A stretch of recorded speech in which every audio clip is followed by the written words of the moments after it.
Hello, good morning. Hello.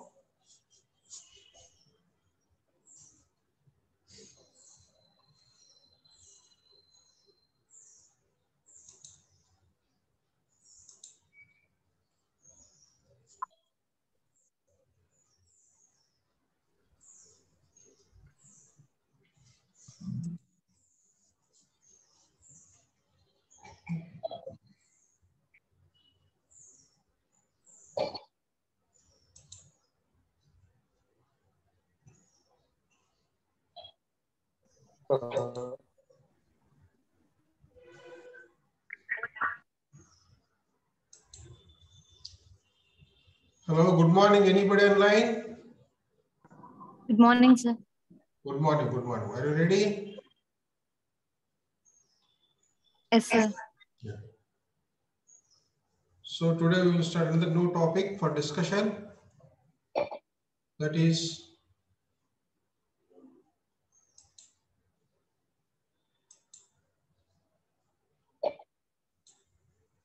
the effect of any disease in the urethra. The final outcome is fibrosis and stricture formation. There is compromise of the lumen of the urethra leading to urinary tract obstruction. That is the final outcome of the any lower urinary tract disease, be it injury or be it inflammation or any other thing. So this is the final common output of the any urethral disease. So you have to learn more about the urethral stricture. And moreover, it is a lifelong process, lifelong problem. Patients need treatment repeatedly.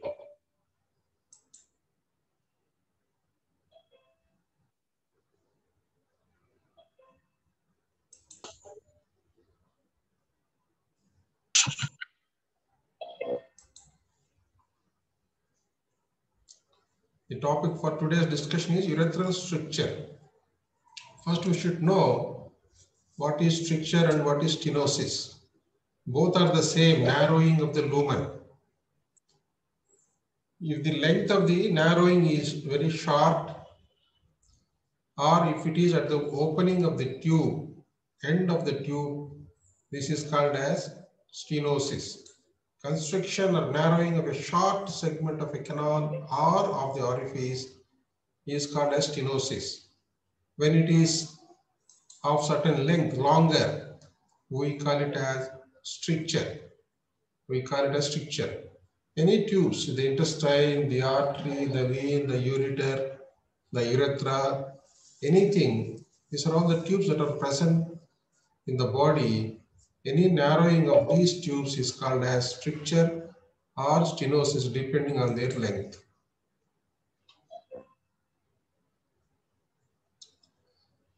And a little physics is, there are two types of deformation noted, elastic and plastic.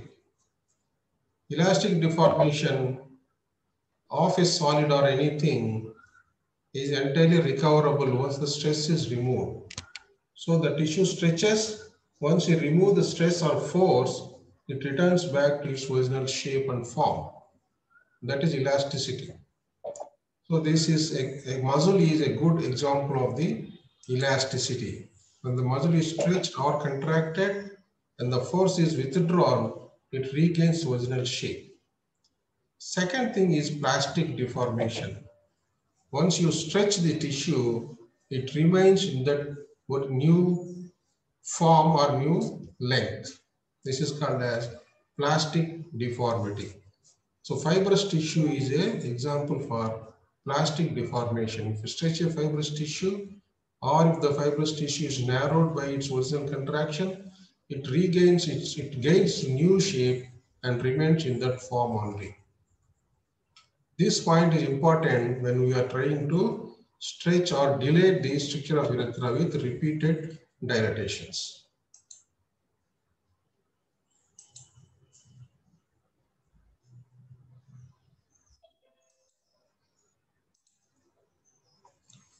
Why they worry about the stricture? Why we are so much worried about the stricture? Because this urethral stricture will narrow the lumen of the urethra, thins out the stream. The stream of urine becomes thin and small. And because of this back pressure, the bladder has to work more. So the bladder thickens, hypertrophies. And if it is prolonged, the pressure is reflected on the upper tracts. That means ureter, pelvic calyceal system. So they becomes dilated, upper calyceal system and the ureter dilated. There will be stagnation of the urine leading to infection. And if the pressure is further more, it will decrease the secretion of the urine. So the kidney function ultimately is affected. Kidney function is hampered. Patient may land up in sepsis as well as renal failure. That's the one problem. Second thing is, it is a lifelong problem. Should be dilated regularly. So once in 3 months or 6 months, the patient has to come for repeated urethral dilatations. And nowadays you have got the advanced treatments of incision optically under vision through using the urethroscope. You can cut the stricture with a knife, sharp knife. Or patient has to undergo surgical treatment of excision. So the management of the stricture is lifelong and it is difficult. For these two reasons, we are worried about the stricture. So we have to try the prophylaxis against the stricture formation. Avoid the stricture formation as far as possible. The stagnation and suppression are the problems of the stricture. Stagnation and suppression of the urine secretion.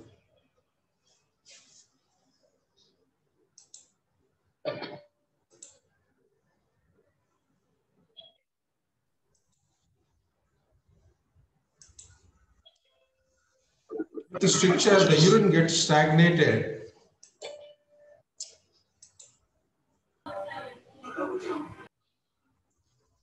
Why so many people are coming late, disturbing me?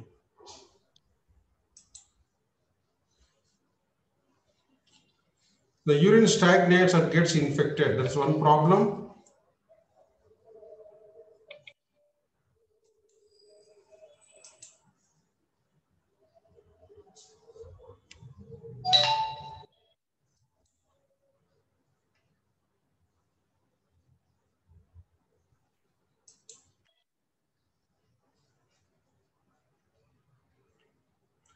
The high pressure in the tract, high pressure in the urinary tract suppresses the urine secretion. So the excretion of these unwanted materials, the urea, creatinine, and other excretory substances, they are not excreted properly through the kidney, and patient will go into uremia or azotemia or renal failure. Ultimately, this obstruction will lead to renal failure. That's why we are worried about the stricture.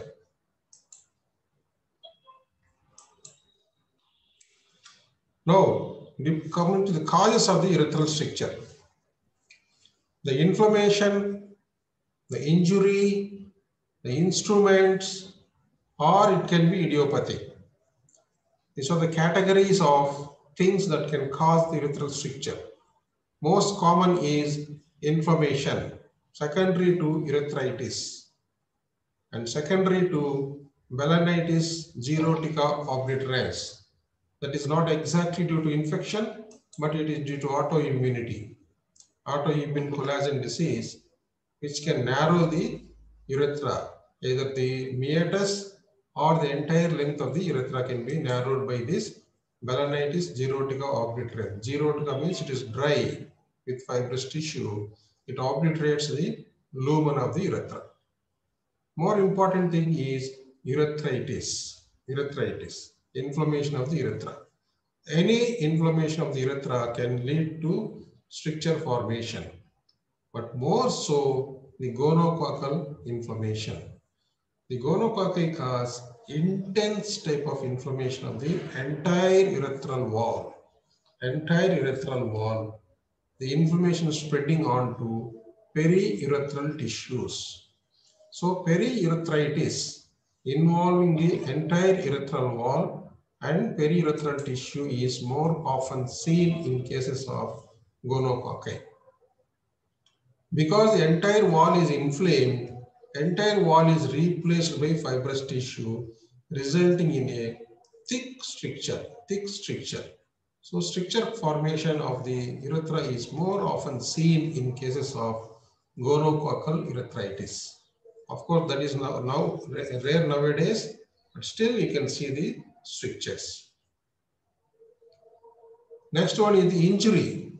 So last class we discussed about the injury of the posterior urethra and injury of the anterior urethra. In the posterior, the membranous part, in the anterior, the bulbar part are more often affected by the injuries.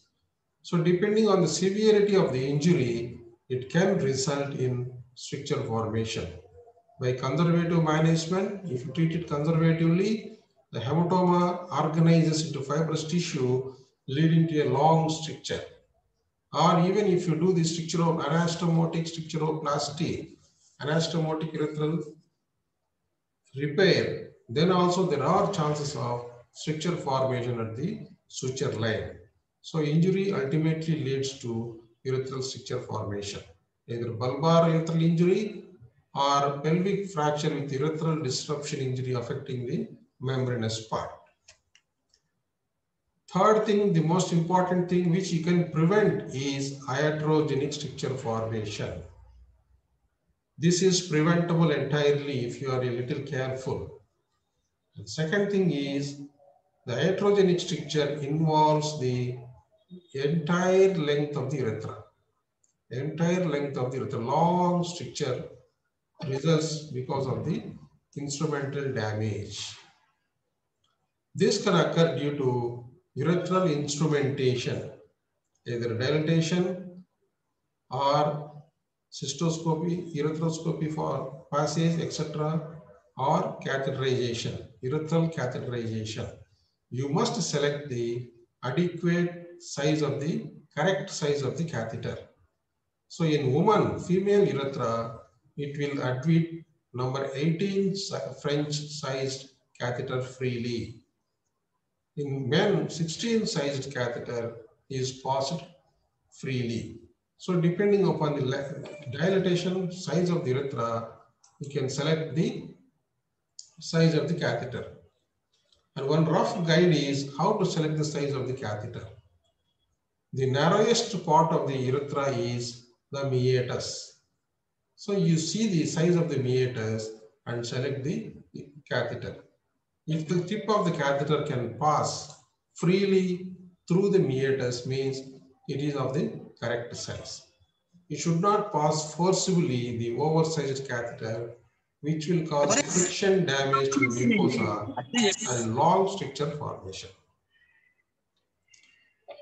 Then posteriorly,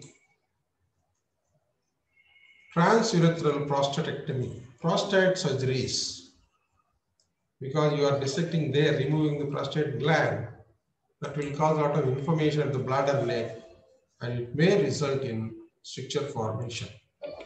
Or following radical prostatectomy, any prostatic surgery, open prostatectomy, radical prostatectomy, transurethral resection of the prostate, all prostatic surgeries will lead to stricture formation at the bladder neck.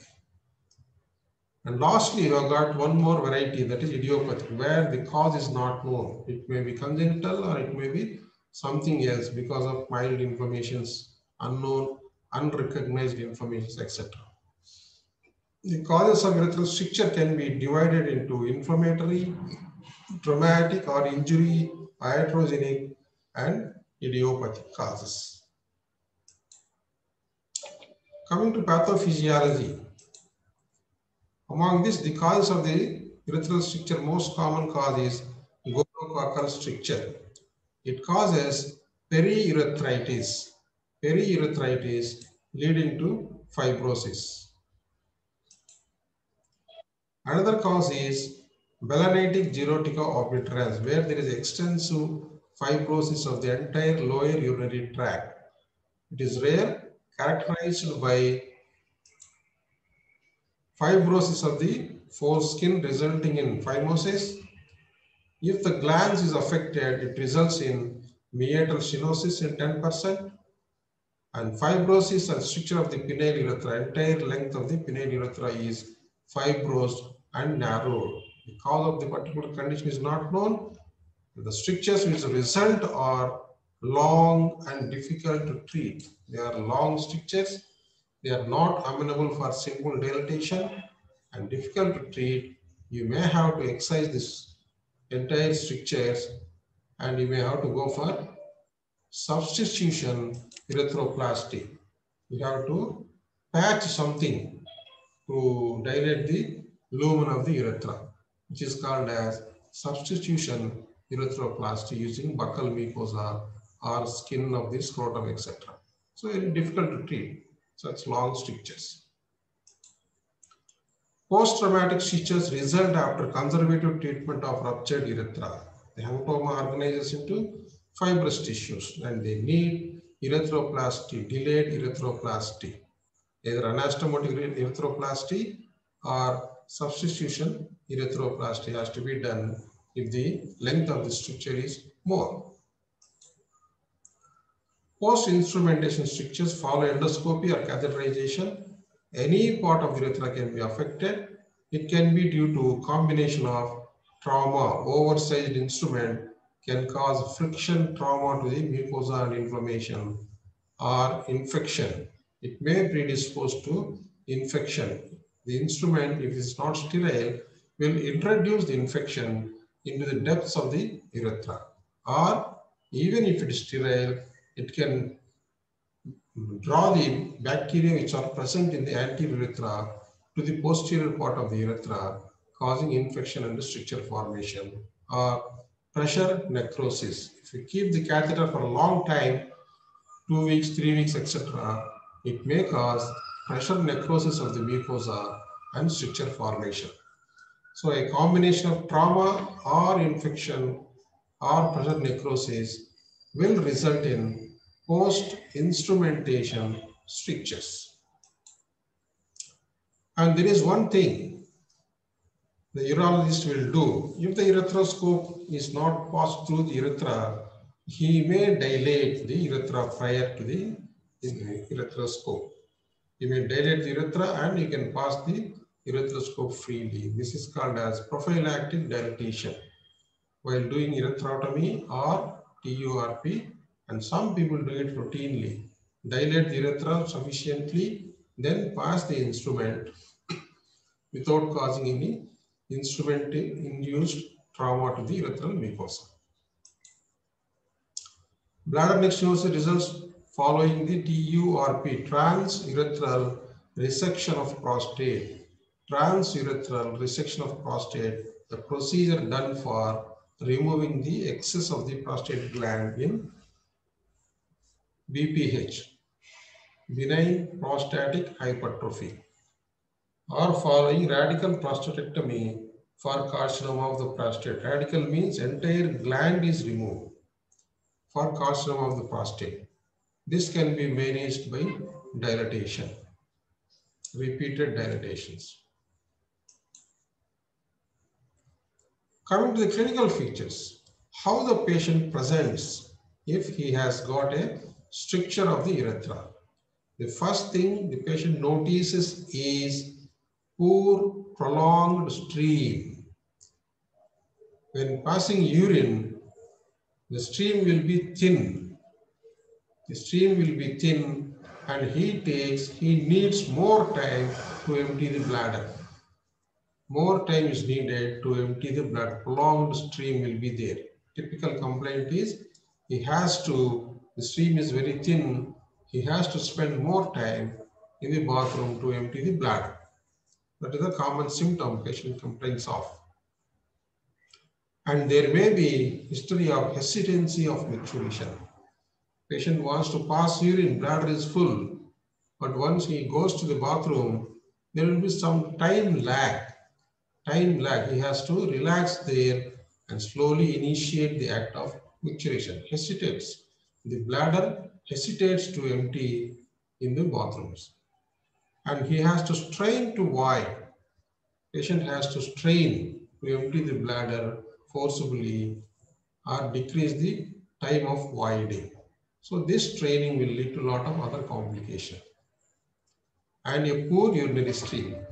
Hesitancy, straining to void, poor urinary stream are the typical symptoms the patient will tell you if they have got the stricture.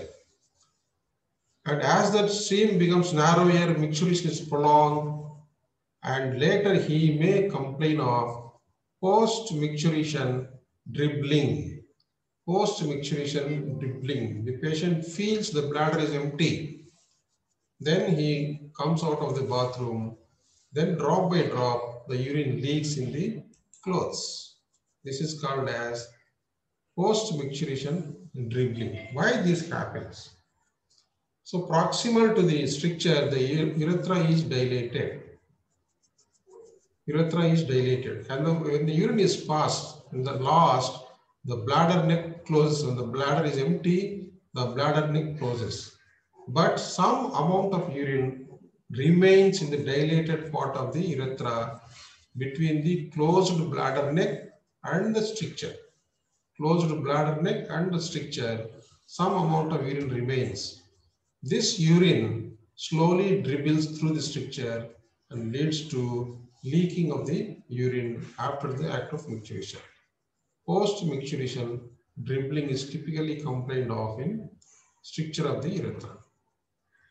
Poor prolonged stream and post-micturition dribbling are the typical complaints the patient tell you with stricture.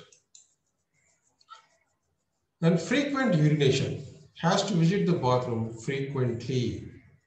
This urinary frequency can be used by day and night. Both during night and day, he has to frequently urinate. This is due to incomplete bladder emptying. Incomplete bladder emptying. So the residual urine will be there because of the bladder neck obstruction. If the stricture is at the bladder neck, residual urine will be present. So because always the bladder is half full, it easily gets filled up frequently. So he has to empty the bladder, and if when try to empty, he empties only the half of the bladder. Because there is some quantity of urine in the bladder, the detrusor muscle of the bladder becomes irritable, overactive. Always it tries to empty the bladder. It becomes overactive. And because of the stagnation, urinary infection sets in, and this infection will irritate the bladder mucosa and initiates the micturition reflexes.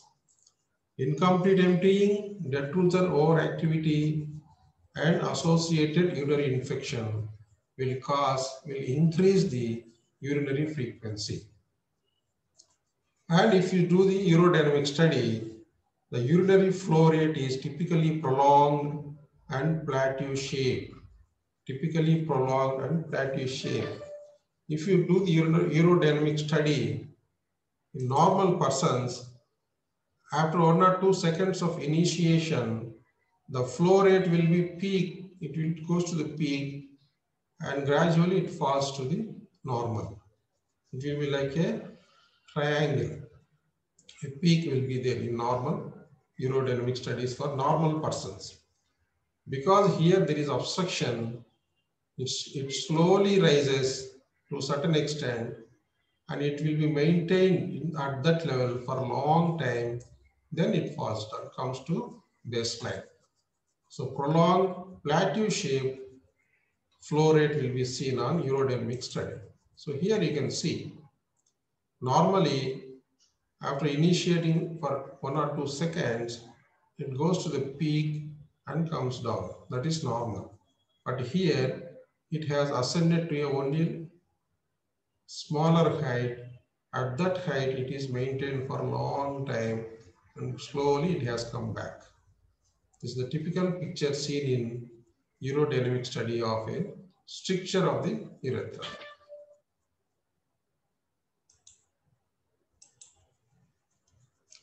What are the signs? Stricture is palpable.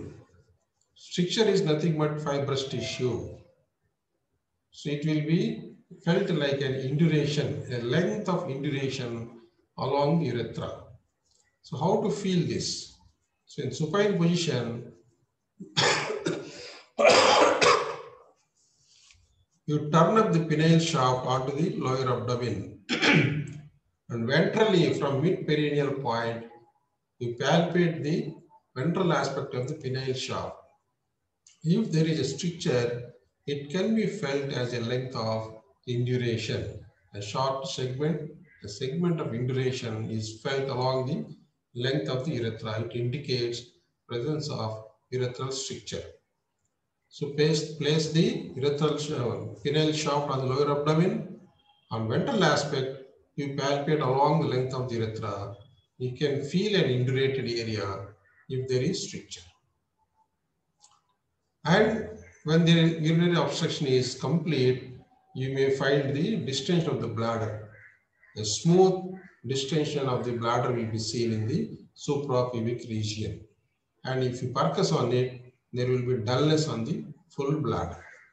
If it is a tight stricture means very narrow stricture, not allowing the urine to pass.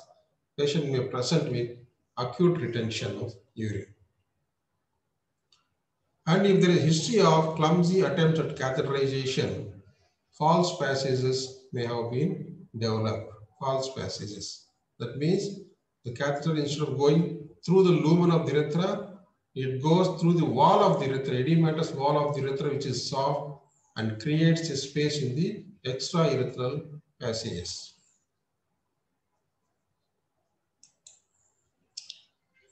Then investigations, how to confirm the presence of the stricture.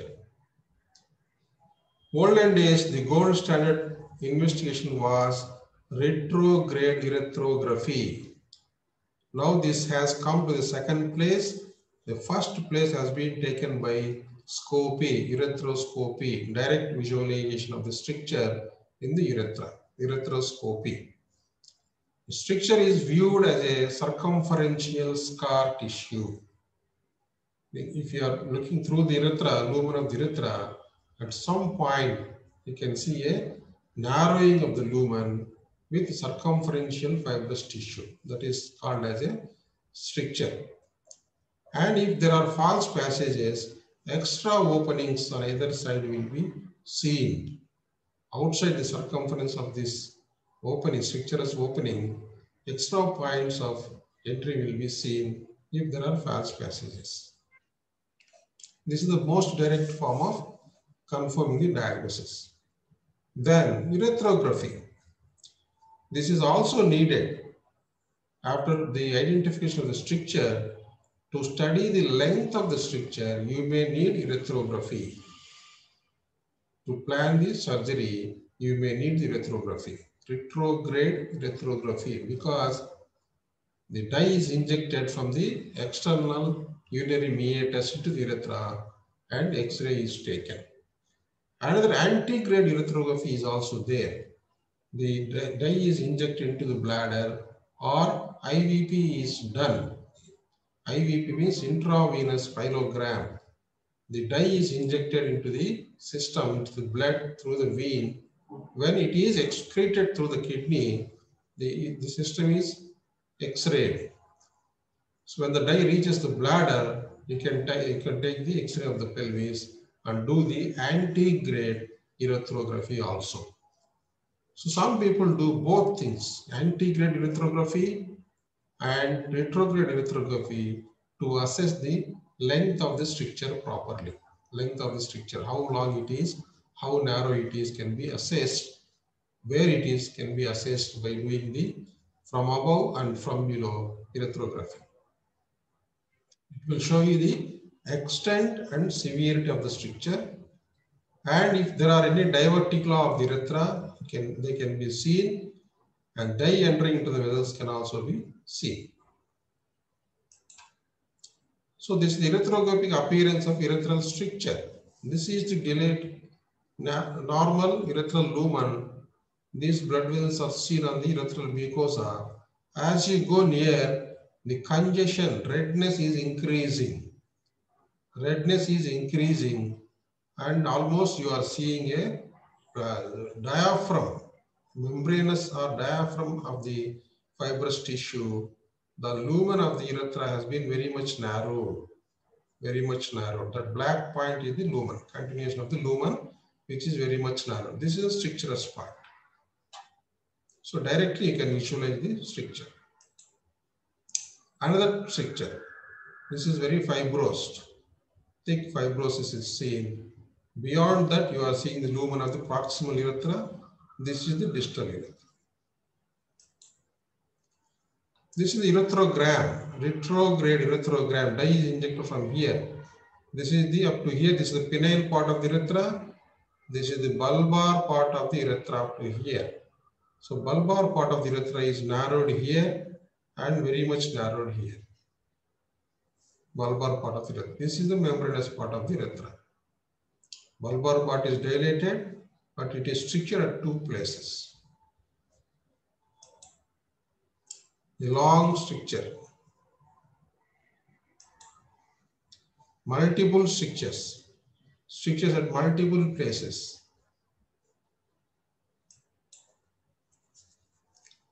So after confirmation, we have to look for the complications, whether they are present or not, and the management.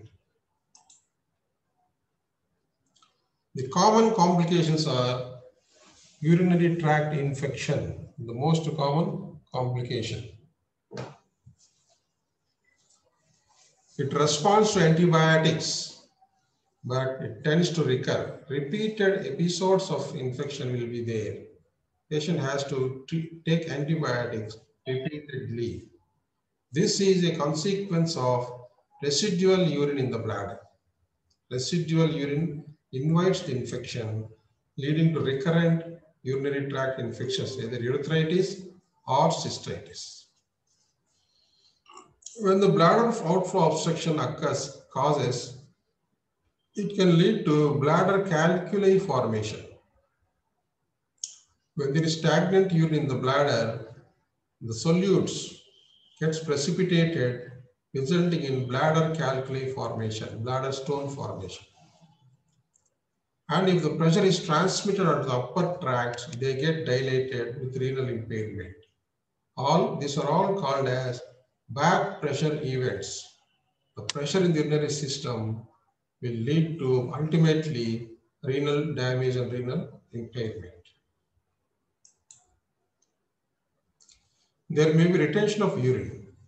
So patient will be passing thin stream for a long time. If there is super added infection, urethritis again, which will lead to edema of the mucosa, edema of the stricturous part, completely closing the lumen. In such occasions, the patient will present with acute retention of urine. Previously, he is passing a thin stream, but that also is closed by the edema. So he complains of acute retention of the urine. So in such cases, you cannot pass the catheter because of the almost completely closed stricture. So in such occasions, you have to treat the patient by suprapubic catheterization. Remember, catheterization, not aspiration. If you aspirate and remove the needle, because you have not treated the stricture, by the time the bladder gets filled up second time, it will lead to leakage from the bladder and deep extravasation, a lot of complications. So go for suprapubic catheterization. If you suspect the retention is due to stricture, then plan the stricture management. Then afterwards you can remove the suprapubic catheter. Don't just aspirate and send the patient. It will lead to a lot of catastrophic complication of infected deep extravasation with cellulitis and septicemia. The rare complications are urethral diverticulum and paraurethral abscess. If one of the urethral glands proximal to the stricture get infected, they will lead to periurethral abscess or paraurethral abscess. Suppose if the urethral abscess burst outside, if it bursts outside, it will establish a communication from the dilated proximal urethra to the exterior, resulting in what is called as urinary fistula, urethral fistula. If at multiple sites this happens, this is called as watering can perineum. Watering can perineum. When the patient tries to pass urine, urine will not come through the external urinary meatus, but it comes out through multiple openings in the perineum and scrotum. It's called as watering can perineum. That is because of rupture of the urethral abscess outside. Here is a list of complications of stricture of urethra: retention of urine, urethral fistulas, infection leading to urethritis, cystitis, or pyelonephritis, urethral diverticula, periurethral abscess, bilateral hydronephrosis because of the back pressure, stone formation, renal failure. These are all the complications related to the urinary system. Other complications secondary to straining, repeated straining, are hernia development, inguinal hernia development, hemorrhoids, and rectal prolapse. Because of repeated straining and raised intra-abdominal pressure, the person may develop a inguinal hernia or hemorrhoid or rectal prolapse. Summary: diagnosis of urethral stricture is: suspect the diagnosis in a young man with poor urinary stream. Diagnosis is made by visualization by urethroscopy or radiologically by urethrography, and associated urinary infection should be excluded. If it is present, it has to be treated, and you plan the management. Now coming to the treatment of the stricture. The management of the stricture is evolving, it is changing every day, and the strategy, the plan of treating the treatment should be planned as per the strategy and the type of the stricture. The older treatment is urethral dilatation. Urethral dilatation is the older treatment. Now it has been replaced by endoscopic incision called as internal urethrotomy. So you pass a knife, fine knife up to the stricture, you cut the fibrous tissue at the stricture, make it enlarged. This is called as internal urethrotomy, cutting the urethral stricture of fibrous tissue at one place at the 12 o'clock position, at the 12 o'clock position. Or urethroplasty. Other treatment is formal reconstruction using the urethroplasty. You excise all the strictured part fibrous tissue and bring closer the healthy ends of the urethra and suture them, which is called as urethroplasty. All the three types of treatment has got their place nowadays also. Where the surgical procedures are not possible or not indicated or dangerous, we can go back to the urethral dilatation, the older treatment of urethral dilatation. Because in the bladder neck stricture post prostatectomy, if you do the incision, urethroplasty is not possible there. If you incise it, it may result in urinary incontinence. The risk of incontinence is more. So in such cases, it is better to go for dilatation. So depending upon the site, severity, and length of the stricture, one of these treatments can be advocated to the patient. The strategy one is dilatation, urethral dilatation. This is done when the dictomy is once a week for first 1 month, once a week for 1 month, once a month for 1 year, and later once a year. This is the frequency of urethral dilatation you have to follow. it has got still a place. Elderly men, in elderly men with short strictures that recur infrequently. Very old people who cannot tolerate the major surgical procedures and the recurrence of the stricture is infrequent.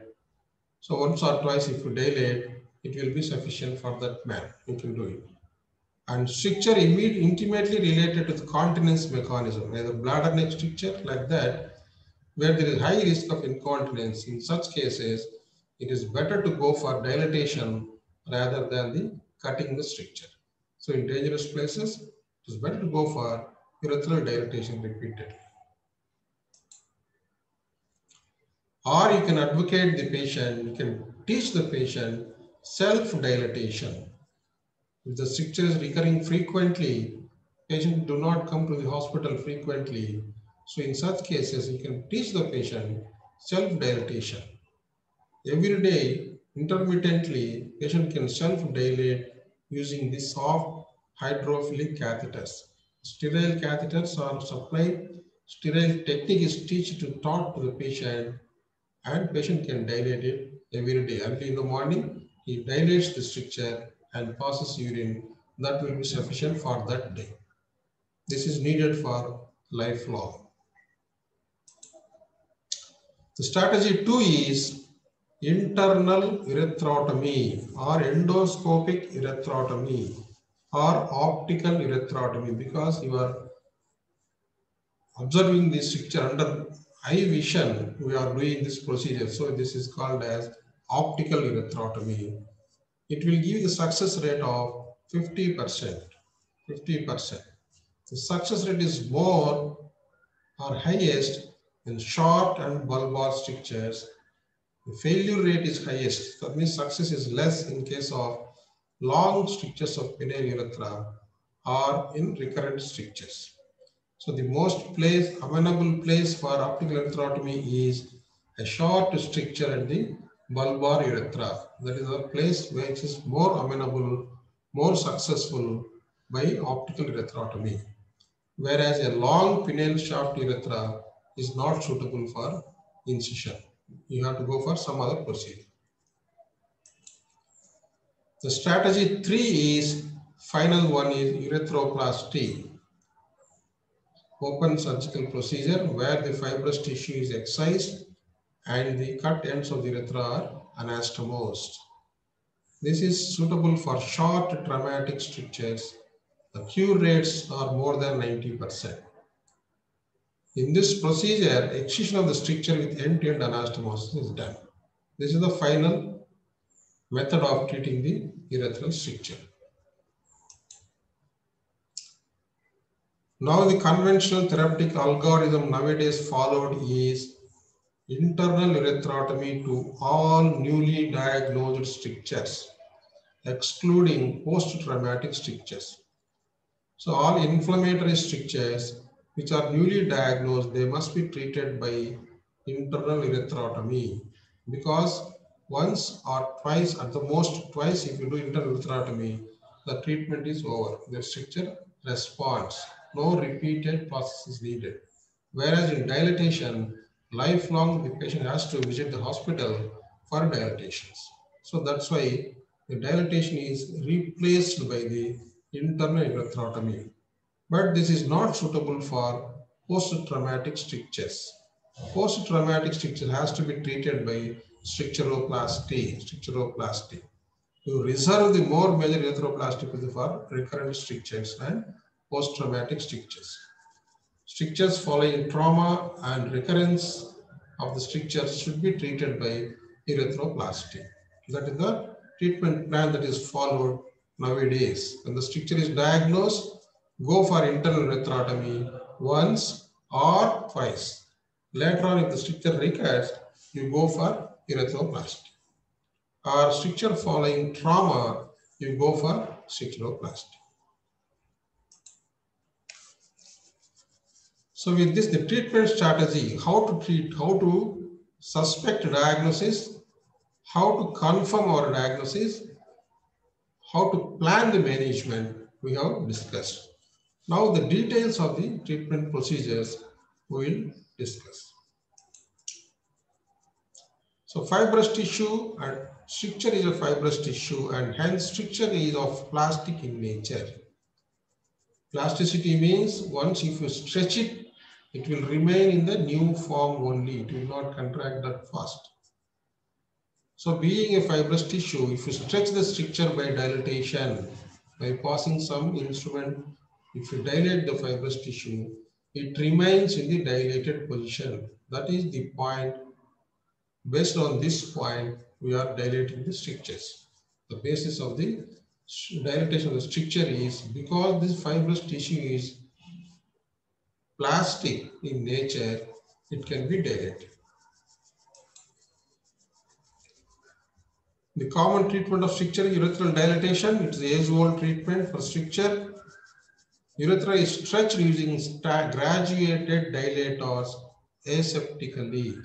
What are these graduated dilators? They are nothing but a rod.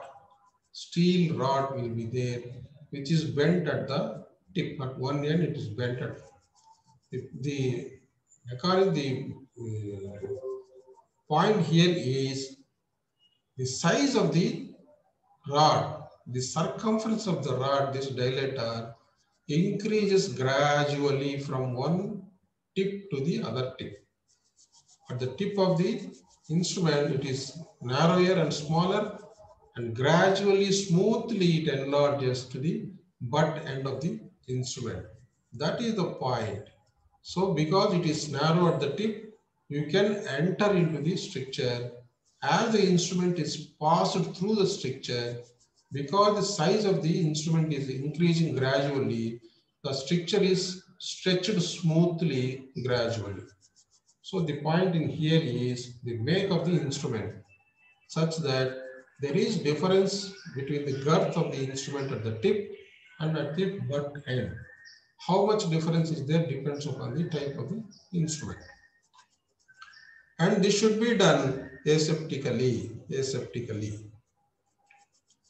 preventing the infection. This is done under local urethral anesthesia with lidocaine gel.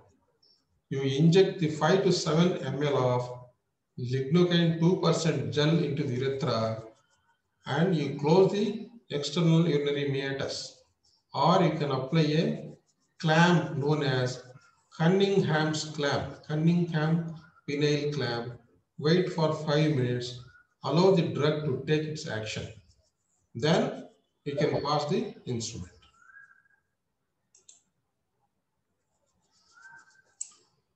Drawback of this dilatation is this is performed blind. You are not visualizing the stricture or the urethra.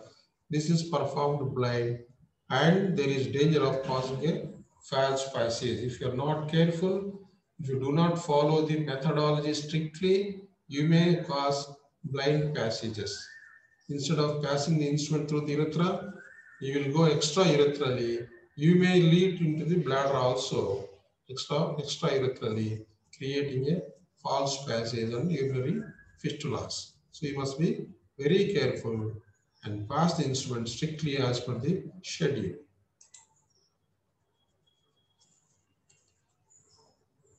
There are many different dilating instruments. Simple stricture may be dilated using metal sounds, and it is easy to make a false passage with the metal sound.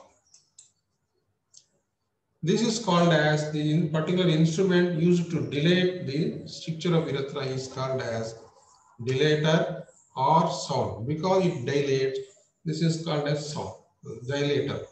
What is this sound? In the olden days, where the incidence of bladder stone is more, was rampant. So the surgeons used to pass this instrument into the bladder and rotate it this way and that way. If there is a stricture in the bladder, the stone in the bladder, this metal instrument will strike the stone and cause the metallic sound. So these particular instruments are used to diagnose the bladder calculi, to make sound on the stones. So this was used to be one of the diagnostic techniques of diagnosing the bladder calculi. That's why this is also named as urethral sound. Because it dilates, it is a dilator. Because it makes a sound when there is stone in the bladder, this is also called as a sound. And the procedure is intermittent dilatation. The gradual dilatation, initially with thin dilators, later with thicker dilators of increasing size should be done. This should be done in the operating theater and aseptic precautions. Avoid forcible dilatation or over dilatation, which will cause more damage to the urethra. You should not force the dilator. After properly lubricating it, you pass the dilator into the urethra and leave it. Because of the weight of the instrument, because of the gravity, the dilator should pass into the bladder. So you have to take the help of the weight and the gravity of the instrument to pass it into the bladder.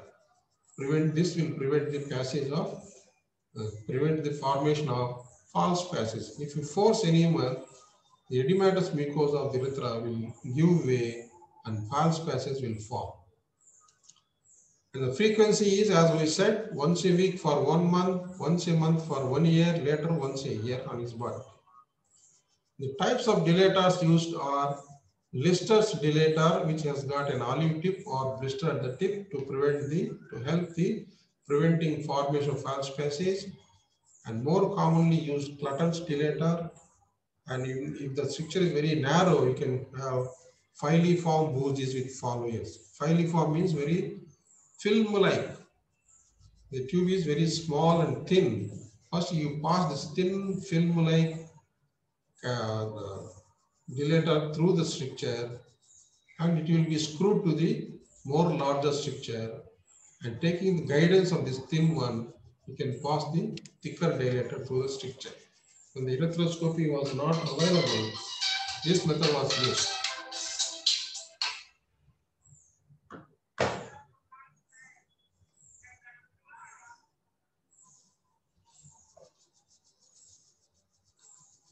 Filiform bougies with followers was used.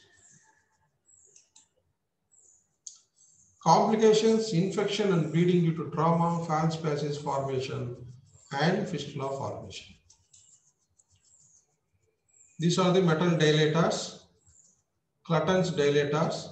You have got a handle here, the body here and the tip. Conforming to the shape of the male urethra, J shape, this instrument is also made J shape.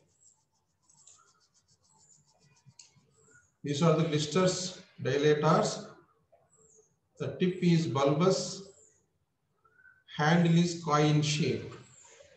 Handle is coin shape.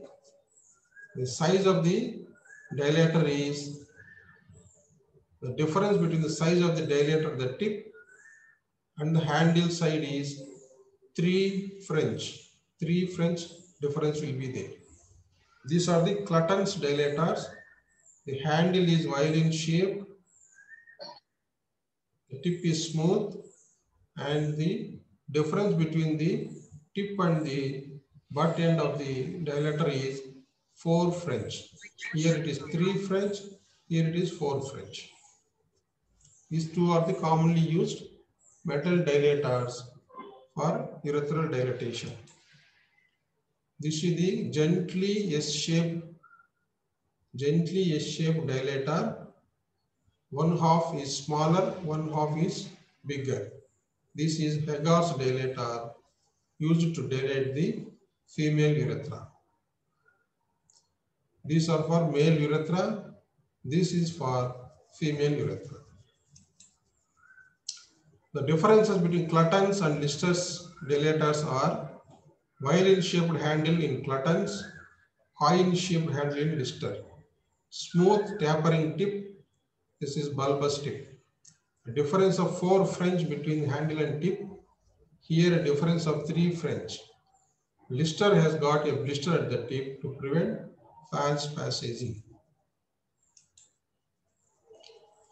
The second procedure is optical ureterotomy. Performed using the optical ureterotome. The stricture is cut under visual control using a knife passed through the sheath of a rigid urethroscope. You pass the urethroscope, visualize the stricture, then through the urethroscope, you pass a knife through the stricture and cut. More commonly, the cut is made at the 12 o'clock position.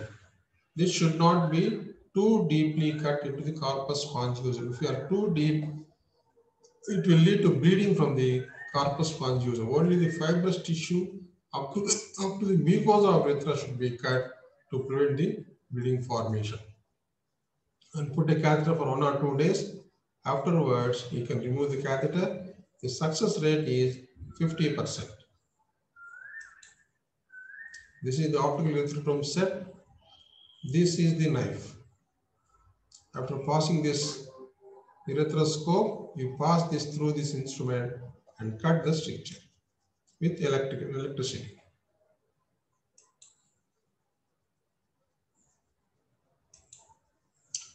The final thing is urethroplasty. This consists of excision of the stenoidal length of urethra and reanastomosis. This is more easily done if the stricture is short and no tension on the suture leg must be there. End-to-end anastomosis is done. If this is not possible, you may have to do what is called as substitution urethroplasty. Just like the hernioplasty, you are placing a mesh to bridge the gap. Here you put something to bridge the gap of the opened stricture. Usually this can be filled up by the buccal mucosa. You take the buccal mucosa from the oral cavity of the person, you open the stricture and you patch the buccal mucosa onto the cut end of the stricture. Buccal mucosa is plentifully available. It is tough with an excellent vascular plexus, so it will survive there and it will help to dilate the lumen of the urethra. And urethroplasty is considered for traumatic strictures and recurrent strictures following endoscopic treatment.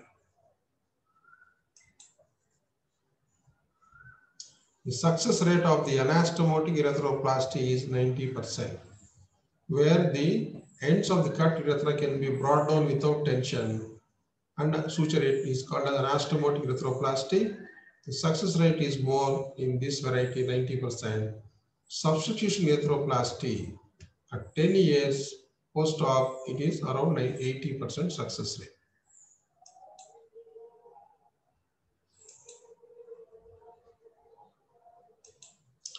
So with this, we complete this topic of urethral stricture. Tomorrow we'll talk about the disease of the penis.